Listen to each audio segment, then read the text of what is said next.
Hi, this is Krista Umgelter, and today I'm going to give you a single ingredient, super simple snack, dessert, condiment for a main meal that is really easy to do.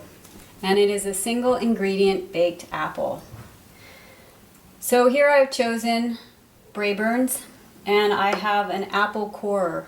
And you can buy these offline for about $5 to $10. If you don't have one and you choose one, do make sure that it's got a solid grip, because when you're dealing with apples or vegetables, they can get very slippery, and you want your hand to be able to tightly grip this tool, even if your hands are wet and even if they have some sort of oil or other food debris on your hands. So you want to take this and take your apple, and you want to just begin by coring your apple. It's a very simple process. You take the core, you remove this, and you want to make sure that all of the seeds are out. You'll notice that I have a couple seeds in here, so I'm going to take a knife and I'm going to get those other ones out. Because anything in your apple when you bake it is going to affect the taste of it. So I'm going to put that in the glass pan, and I'm going to go about coring the rest of my apples. You can choose any apple. You might want to choose your favorite apple to begin with. Granny Smith apples tend not to be great baking apples. You don't need to cut your apple or put a slice in it because it's already got the hole. It will not explode. You also want to make sure that your apples are organic. Apples have a high retention rate for toxicity, herbicides, and chemicals, and are one of the most toxic vegetables and fruits that you can buy and eat. Most of your fruits need to be organic, and especially your apples. If you are interested in your food, which I suggest you get interested in what you're eating, I can suggest a couple books to you. One of them is The Oxford Companion to Food by Alan Davidson. And it is a wonderful book about the history and a lot of tidbits of random information about the foods you're eating, such as there are 7,000 to 8,000 different types of apples. That is a lot of apples, and most apples can't be eaten. They are more like crab apples. They're sour, they're tart, and they were originally used for cider. And apples, pears, and quince are related to roses, which I'm sure very few people know about. And that's interesting information when you're making your food to understand where it comes from. Another book that I can suggest is On Food and Cooking, The Science and Lore of the Kitchen by Harold McGee. And you will see these photos of these books on this blog post. So you can find those links to buy these books if you're interested. And that book provides a lot of information about the chemistry of food, why things are doing what they're doing when you're cooking them, and how different things are interacting with one another. Sometimes the core will not always get exactly in the middle if the core is not completely centered. So you may have to get in there and cut some of it out or go through and re-core it a second time. Why is it good to do single ingredient recipes? I always suggest getting to know your food. Food all has a personality. Each type of apple has a personality.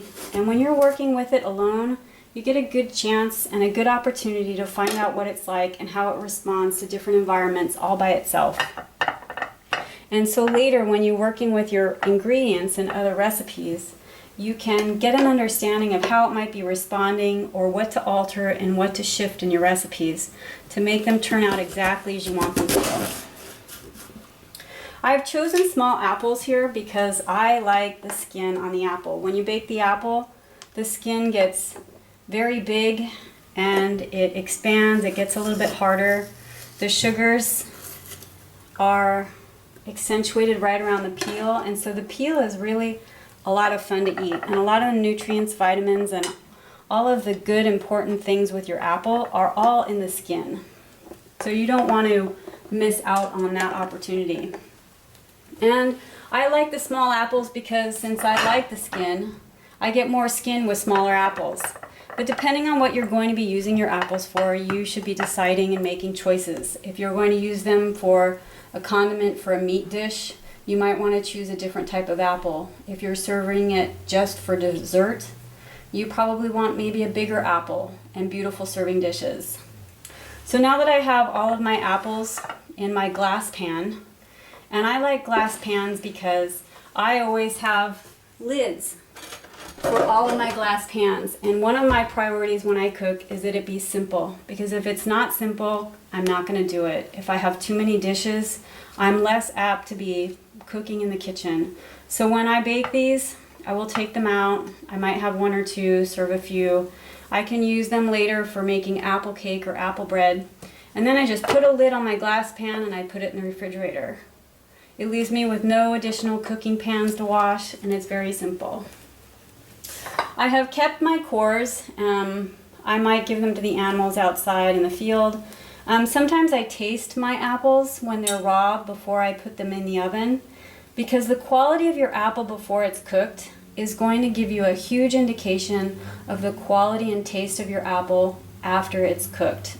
Your raw ingredients are very much going to impact what your final outcome is. So I will often taste them. Sometimes I might put some of the little pieces in here and put them in the bottom. I always add water to mine. You don't have to. It will change the result of the outcome if you put a little bit of water in the bottom. If you put water in the bottom, the apples will cook and you will get a sort of syrup which you can pour over the apple once you eat it, or you can use the syrup as a sweet additive to something else that you might be eating, or you might use it as a sort of gravy over pork chops or something else. But I always put a little bit of water, not a whole lot as you can see, but it also depends on the size of my apples. I find that they less dry when I add water, and I seem to like the results a little bit better. You will notice also that if you use a metal pan, your results for your apples will be slightly different. And there is no one way to do anything. And so I will resist giving you any recipe or any concrete rules about anything, because the primary goal to get you into the kitchen and to inspire you to spend more time with your food is to make it simple and so that you eat it and you like what you're doing. You may actually prefer a baked apple in a metal pan. You might find them tastier because it will change the outcome. Even something as simple as a glass pan or a metal pan will definitely make a huge difference. So I'm going to put these now in the oven, and they're small, so I probably will not turn them over. Sometimes when my apples are big, halfway through the cooking process, I will just simply turn them over and put them back in the oven and allow them to cook. I like using my toaster oven because it's small, and because my apples are cooking alone, and because my toaster oven has a timer feature. So I can go take a shower, I can go get my mail, I don't need to be close to the oven to turn it off and get my apples out. One thing you need to know about a glass pan is that even when it's finished cooking, glass pans cool off very slowly. And so your glass pan is going to stay hot much longer, and the ingredients inside are going to cook a little bit longer. I tend to cook my apples in a glass pan at about 400 degrees, and I usually leave them on there for about an hour. And I usually leave them in the oven even when they're finished as they cool. If you like your apples more firm once they're cooked, you might want to find out how much time will leave your apple exactly like you like it. I'm also leaving this recipe completely bland because you want to know what your food tastes like simply as it is. Later on, you might want to add cinnamon to the water or something else to the water if that is the outcome that you like. Adding cinnamon before the cooking process will create a very, very different outcome than sprinkling cinnamon on your already baked apple. And if you create something in the oven before you do it, you're going to affect the whole lot. You can't just cinnamon coat one apple without it affecting the whole pan of apples, unless you want to separate them into different pans. And if you're using a big oven and you're cooking many things at one time, be aware that anything else in the oven cooking at that time will intermingle with the aromas of your apples. and that may or may not be desirable. I realized that one day when I was cooking a tomato-based dish and I put my apples in there. And my tomato-based dish had a little bit of an apple, and my apples had a little bit of a tomato acidic, and it wasn't too desirable. So be aware of what you're mixing in your oven at the time you're cooking these ingredients. So I'm going to leave you with that right now, and keep in mind that apples are really healthy. They have a lot of nutrients.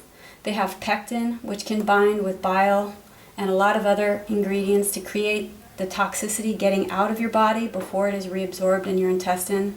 They also have malic acid, and malic acid is known to be helpful for people with chronic pain, fatigue, pain relief, and also healing with fibromyalgia, as well as liver health and repair.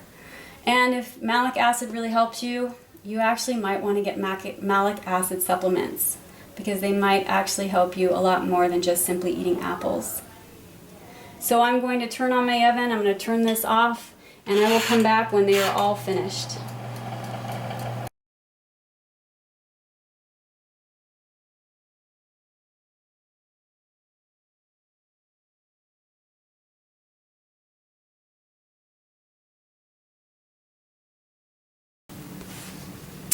I'm back, and the apples have been cooking, and I'm going to take them out. Because they were cooking in a glass pan, you don't ever want to put a glass pan on a cold surface. Normally the glass is better now, but it can happen that the extreme temperature change can cause your glass platter to shatter if you have done this. They are, as you can see, all wrinkled up. Sometimes I check them with a knife to see. They're very soft and they're much smaller. If you want to cook them longer, it's more than possible to do that. They will melt down, they will become much softer. The skin usually peels right off. So if you want to take the peel, you can actually completely take the peel off with a little bit of it. The peel has a lot of sugar in it because the peel is serving as a sort of skin and a sort of covering. So the sugar tends to rise to the skin surface.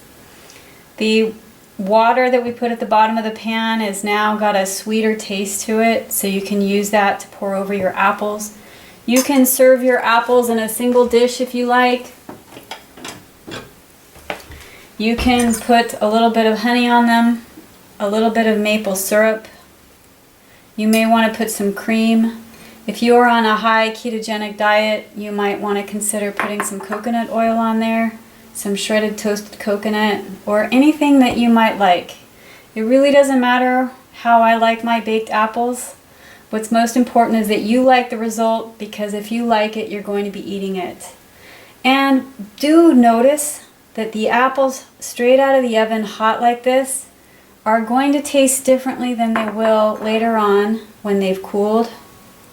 And soon, when this pan cools off, I'll put the lid on, put them in the refrigerator, and tomorrow, cold or after a day of resting, they are also going to taste very differently. I can serve these as a dessert. They can be eaten at breakfast with cereal. They can be served up on a platter with lamb chops or something else that you like to eat. Be creative. Because if you are creative and you love this stuff, you're going to be eating it more, and that's the whole purpose of it. As you've noticed, it was really simple. It probably took about 10 minutes. Your kids will love it, and it's an easy thing to do, even at the drop of a hat. So I encourage you to participate in getting involved in the kitchen with simple things such as a single ingredient recipe. If you like this, check out my other videos and my other articles for tips and tricks. And I hope to see you soon.